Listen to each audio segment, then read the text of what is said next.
नमस्कार मित्रों, मेरे YouTube channel Tech Edu Centre में आप सबका दिल से स्वागत है। आज से मैं एनालॉग इलेक्ट्रॉनिक्स के लिए एक अलग सी ट्यूटोरियल सीरीज स्टार्ट करने जा रहा हूँ। ये ट्यूटोरियल सीरीज में मैं गुजरात टेक्नोलॉजिकल यूनिवर्सिटी के सेमेस्टर 3 का subject analog and digital electronics का सिलेबस कवर करूँगा। तो दोस्तों, अगर आप गुजरात टेक्नोलॉजिकल यूनिवर्सिटी में स्टडी कर रहे हो और आप सेमेस्टर 3 में हो तो ये ट्यूटोरियल सीरीज आपके लिए बहुत ही इम्पोर्टेंट साबित होगी, क्योंकि मैं पूरी ट्यूटोरियल सीरीज में एनालॉग इलेक्ट्रॉनिक्स का पोर्शन कवर करूँगा। तो दोस्तों, शुरू करते हैं आज का लेक्चर्स। जैसे कि मैंने पहले बताया, ये tutorial series based on the Gujarat technological university का subject analog and digital electronics मतलब ADE, जिसका सब्जेक्ट कोड है 3130907। तो सबसे पहले हम इसका सिलेबस के बारे में डिस्कस कर लेते हैं।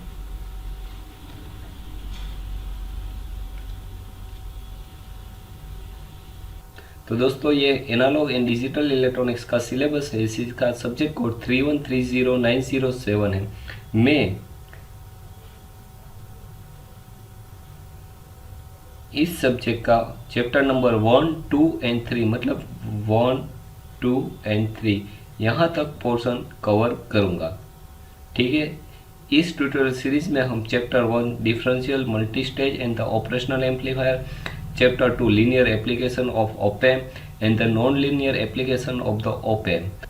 तो जैसे कि आप यहाँ पे देख रहे हो, चैप्टर नंबर 1, 2 एंड 3 में ऑप-एम्प मतलब ऑपरेशनल एम्पलीफायर का पोर्शन ज़्यादा है। ऑलमोस्ट हम इस ट्यूटोरियल सीरीज में ऑपरेशनल एम्पलीफायर के बारे में ही डिस्कस करेंगे। Credit of this subject is 5। Total theory marks of this subject is 100 out of 100. External universities has taken the 70 marks exam and internal marks will be the 30। ठीक है दोस्तों, तो ज़्यादा समय ना लेते हुए हम आज का लेक्चर शुरू करते हैं। तो आज हम डिफरेंशियल एम्पलीफायर के बारे में डिस्कस करेंगे। जैसे कि आप देख रहे हो, यहाँ पे 2 टर्म्स है। First one is the differential and second one is the amplifier. So first of all, what is the meaning of the amplifier. दोस्तों, अगर देखा जाए तो एम्पलीफायर एक खुद सबसे बड़ा टॉपिक है। इसके लिए अगर हम टेक्निकल डिस्कशन करने जाए तो पूरा दिन भी कम पड़े, लेकिन यहाँ पे हम सिर्फ बेसिक फंडामेंटल देख लेते। एम्पलीफायर का मेन फंक्शन अगर हम कहें तो एम्पलीफायर किसी भी लेवल को एम्पलीफाई करके हमें देता है। जैसे कि यहाँ पे मैं एक सिस्टम ड्रॉ कर रहा हूँ, जिसका इनपुट मैं ऐसे सिग्नल दे रहा हूँ, ठीक है, जिसका peak to peak voltage 2 volt है। अगर यहाँ पे एम्पलीफायर सिस्टम है और एम्पलीफायर सर्किट है, तो ये हमें क्या करके देगी, जो हमारा इनपुट है 2 वोल्ट, उसको एम्पलीफाई करके 2 वोल्ट से ज़्यादा मतलब मे बी 3 वोल्ट 4 वोल्ट दे सकते हैं। ठीक है। तो यहाँ पे मैं 4 वोल्ट रख रहा हूँ एग्जम्पशन के बेस पे। तो ये हो गया हमारा एम्पलीफायर। ठीक है। डिपेंडिंग ऑफ द इनपुट, अगर टाइप्स ऑफ द एम्पलीफायर की बात करें तो बेसिक 4 टाइप्स अवेलेबल है एम्पलीफायर के। First one is the current amplifier, second one is the voltage amplifier, third one is the power amplifier and fourth one is the differential amplifier, जिसके बारे में हम आज डिस्कस करेंगे। जैसे कि यहाँ पे नाम है, नाम बेस पे ही आप समझ सकते हो कि यहाँ पे इनपुट में यहाँ पे हमारा जो करंट का लेवल है वो एम्पलीफाई करके हमें देगा।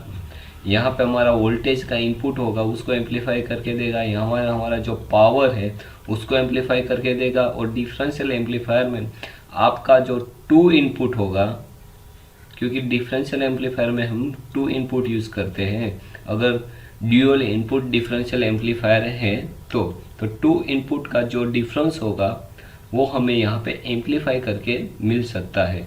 तो दोस्तों, शुरू करते हैं डिफरेंशियल एम्पलीफायर। तो डिफरेंशियल एम्पलीफायर के लिए सबसे पहले यहाँ पे मैं two identical emitter bias circuit using transistor Q1 and Q2 draw कर रहा हूँ। तो सबसे पहले हम डिफरेंशियल एम्पलीफायर की बेसिक सर्किट डायग्राम देखते हैं। इसके लिए मैं यहाँ पे टू आइडेंटिकल एमिटर बायस कॉन्फ़िगरेशंस कंसीडर कर रहा हूँ।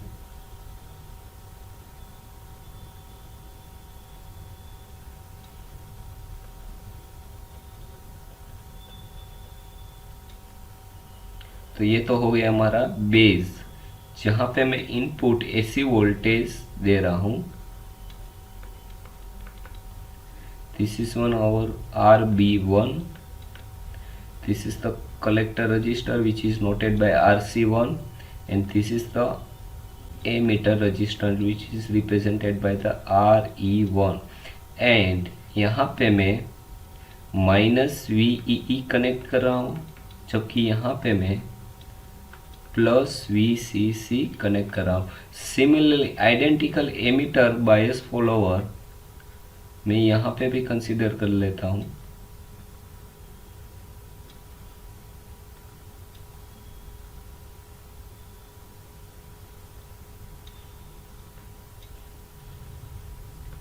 RC2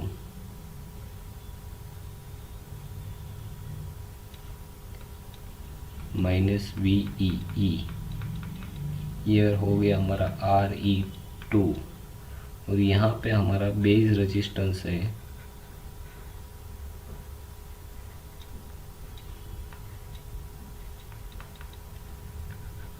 RB1। तो दोस्तों यहाँ पे मैंने two identical 1 and 2 emitter bias circuit draw की है using the transistor Q1 and Q2। ठीक है दोस्तों। Now if we connect the to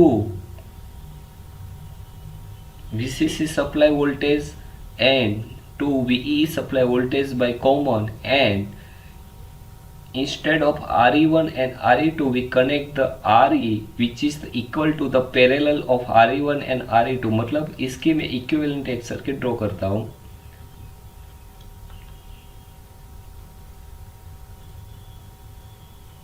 ये तो हो गया हमारा एमिटर फॉलोअर,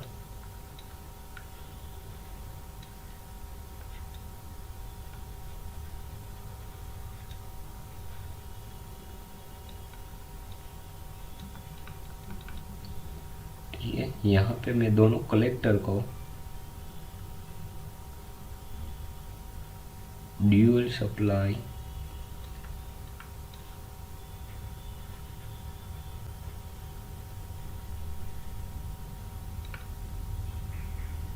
सॉरी ये यहाँ पे नहीं आएगा, ये कनेक्ट होगा यहाँ पे हमारा ये हो जाएगा। ठीक है, और ये हमारा आ गया प्लस VC, और ये हमारा हो गया RE which is equal to RE1 parallel RE2, और ये हो गया हमारा कनेक्ट माइनस VEE से। तो दोस्तों ये हो गया हमारा।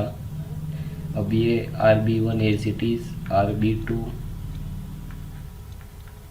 RE, RC2, RC1, ये हमारा इनपुट, सॉरी ये हमारा आउटपुट V0, Q1 और Q2। So this is the symmetrical emitter coupled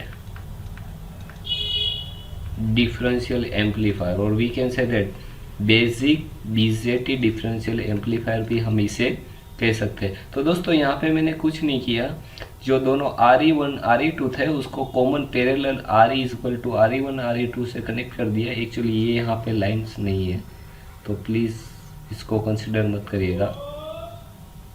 और यहाँ पे VCC को कॉमन कर दिया, और यहाँ पे मैंने VE को कॉमन कर दिया दोनों का। और जो कॉन्फ़िगरेशन यहाँ पे हमें जो सर्किट डायग्राम हमें मिला, this is known as the basic differential amplifier using BJT। But यहाँ पे हमें कुछ एक्सेप्शन लेना है। एक्सेप्शन क्या है इसके लिए? जो RE1 है which is equal to the RE2, RC1 is equal to RC2 and RB1 is equal to RB2। मतलब ये आइडेंटिकल रजिस्टर्स यहाँ पे हम दोनों साइड यूज कर रहे हैं, और transistor Q1 and Q2 both are the match transistor, ठीक है। मतलब दोनों भी आइडेंटिकल है, हमेशा कह सकते हैं। Then after we can say that this is the symmetrical emitter coupled differential amplifier, ठीक है दोस्तों।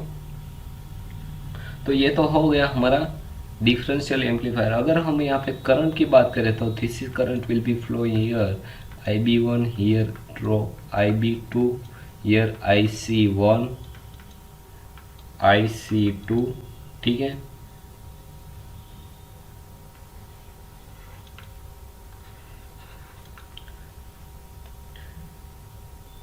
Now, operation of the symmetrical emitter couplet differential amplifier. This operation can be defined by the two modes. First one is the operation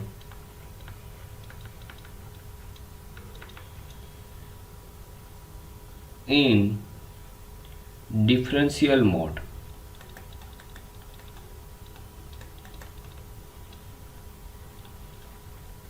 And second, operation in common mode। तो यहाँ पे अगर हम symmetrical emitter coupled differential amplifier के operation की बात करें तो इसका ऑपरेशन हम टू मोड पे डिफरेंट टू मोड पे समझ सकते हैं। First one is the operation in the differential mode और second one is the operation in the common mode. दोस्तों यहाँ पे दोनों में डिफरेंस कुछ ज़्यादा नहीं है। यहाँ पे जो हम इनपुट दे रहे हैं वो विथआउट फेज दे रहे हैं और यहाँ पे हम विथ फेज दे रहे हैं। जब हम इसका ऑपरेशन देखते हैं तब आपको पता चलेगा। तो सबसे पहले हम कंसीडर करते हैं ऑपरेशन इन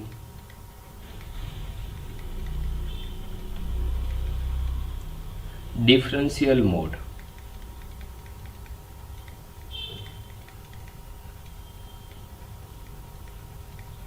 ठीक है दोस्तों, इसके लिए हम वापस एक सर्किट कंसीडर करते हैं।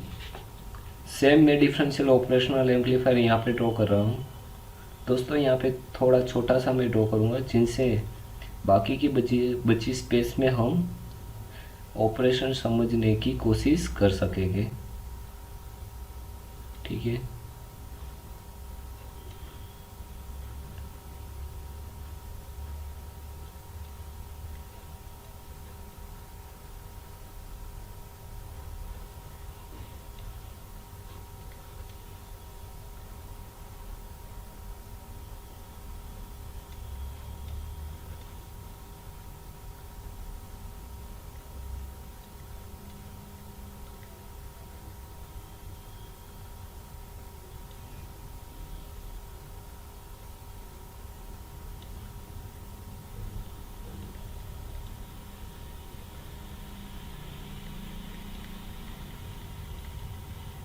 अब ये हो गया हमारा प्लस VCC।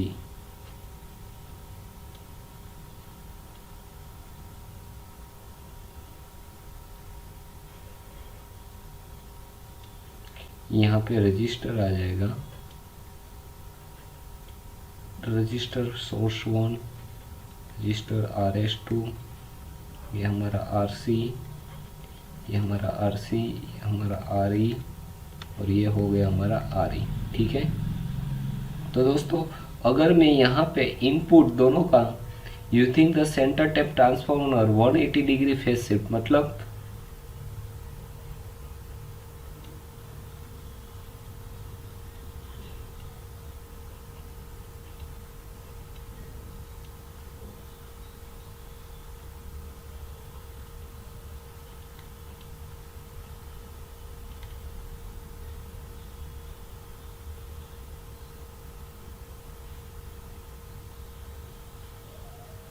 तो ये तो हो गया हमारा इनपुट जनरेट।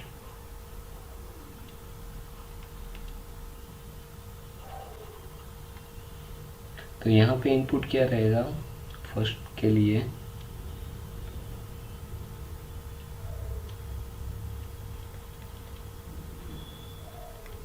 और यहाँ पे इनपुट आपका क्या चला जाएगा,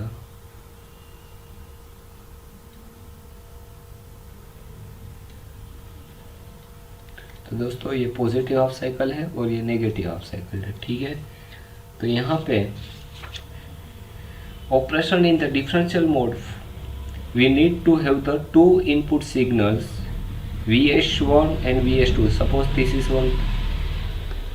For the differential for the operation in the differential mode we need the two input signal VS1 and VS2 of equal magnitude, मतलब दोनों का मैग्नीट्यूड कितना है, सेम है, but both are the out of phase. Out of मतलब यहाँ पे दोनों ऑपोजिट फेज है, जैसे कि ये पॉजिटिव साइड का यहाँ पे है तो यहाँ पे उसी टाइम ड्यूरेशन में नेगेटिव हाफ साइकिल है। That's means we can say that Vs1 is equal to the minus Vs2 and their magnitude should be the equal. In order to get this signal we use here the center tap transformer, ठीक है। And in the positive half cycle of Vs the input to the Q1 is positive and for the negative half cycle the input of the Q2, this is Q2 and this is Q1, input of the Q2 is the negative sinusoidal signal. This is due to the center tap transformer. At the collector of Q1 and Q2 we get 180 degree out of phase signal with respect to their input signal as shown in figure. ठीक है दोस्तों, now output voltage is equal to the difference between the output of the individual transistor and its amplitude will be the twice the amplitude of the signal voltage obtained at the either collector to the ground. Here if we draw the output signal then it will be get like this.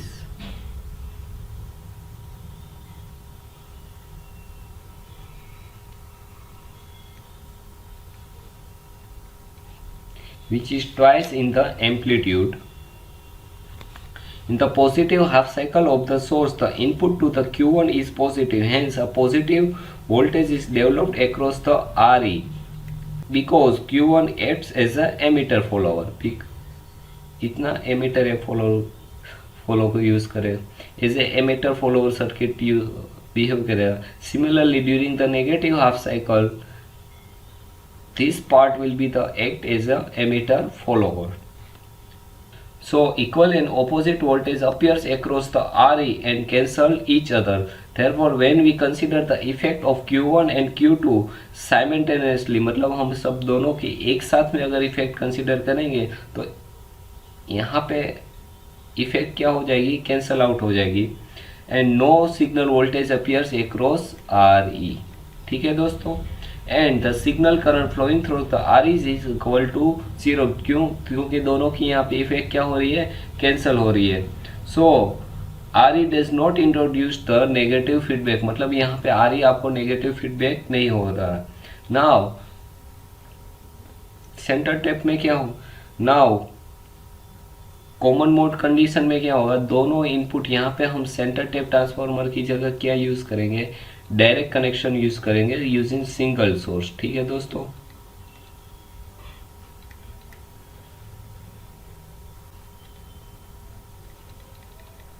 VEE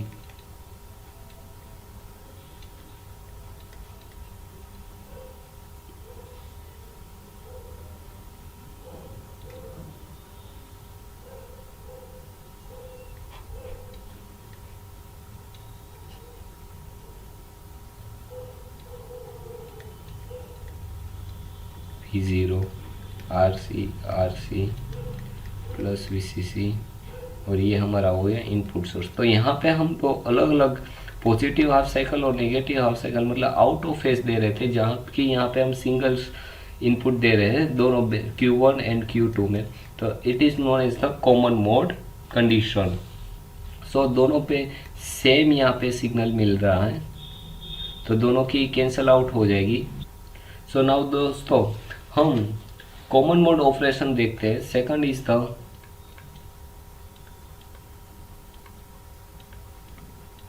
common mode operation. Now for the common mode operation, please draw the circuit diagram.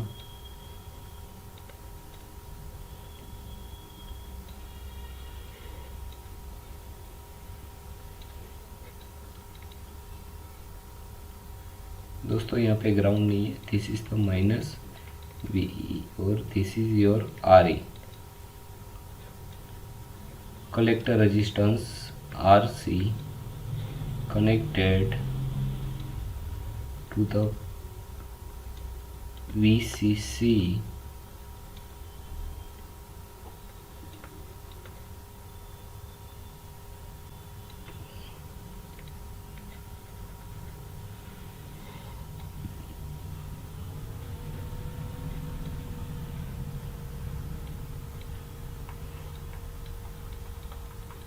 तो दोस्तों वहाँ पे हम अलग अलग input दे रहे थे using centre tap transformer, मतलब आउट ऑफ फेज 180 डिग्री यहाँ पे हम इनपुट Q1 और Q2 तो दे रहे थे, जबकि यहाँ पे कॉमन मोड ऑपरेशन के लिए हम equal magnitude and the same phase input देंगे दोनों Q1 एंड Q2 ट्रांजिस्टर को।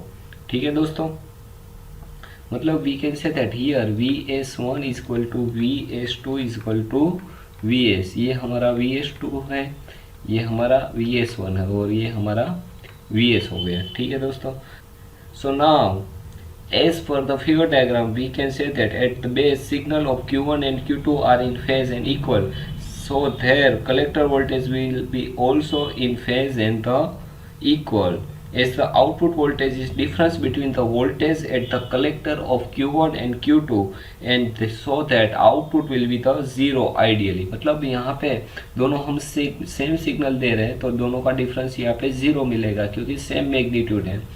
बट ये तो आइडियली बात हुआ, लेकिन प्रैक्टिकली क्या होता है, प्रैक्टिकली हमें पता है Q1 एंड Q2 दोनों आइडेंटिकली नहीं होते, RC और RC दोनों आइडेंटिकली नहीं होते, तो हमें कुछ डिसिमिलरिटीज, माइनर डिसिमिलरिटीज आउटपुट यहाँ पे हमें मिलता है। ठीक है, तो दोस्तों ये था common mode operation for the differential amplifier. दोस्तों जैसे कि मैंने पहले ही बताया कि डिफरेंशियल एम्पलीफायर एक बहुत बड़ा टॉपिक है, एम्पलीफायर खुद भी बड़ा टॉपिक है। टेक्निकली अगर हम इसकी डिस्कशन करने जाए तो ये बहुत बड़ा टॉपिक है, हम इस पे एक दिन 2 दिन या 3 दिन भी टेक्निकली चर्चा कर सकते हैं, लेकिन यहाँ पे हमारा मेन कंसेप्ट बेसिक फंडामेंटल्स जानने का था, तो यहाँ पे मैंने सिर्फ और सिर्फ बेसिक बात बताई गई है। अब हम डिफरेंशियल एम्पलीफायर की बात करें, डिफरेंट कन्फ्यूजन की, तो पहले हमने जो सर्किट ड्रॉ की थी in differential mode which will known as the 2 input balance output. ठीक है, ये सर्किट हम कह सकते हैं single input balance output.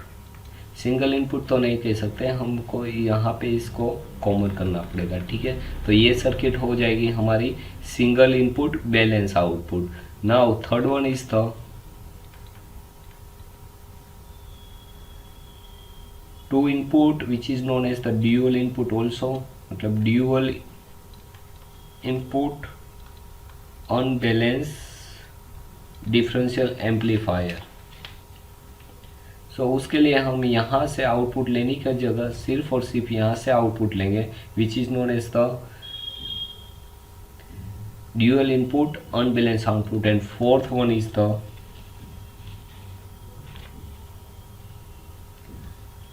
Single input unbalance output. तो मतलब यहाँ से इसको ग्राउंड कर देते हैं और हम आउटपुट सिर्फ और सिर्फ यहाँ से लेते हैं, then it is known as the single input unbalance output.